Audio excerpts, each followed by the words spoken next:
You ask Tiger to solve.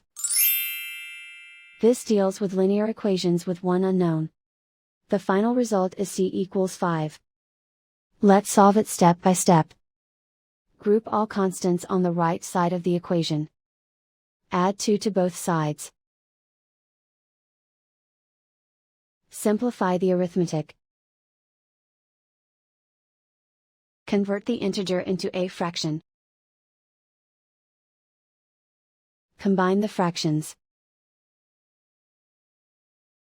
Combine the numerators.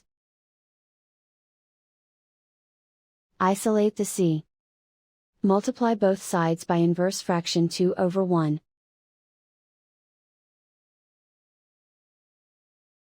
Group like terms. Multiply the coefficients. Simplify the fraction.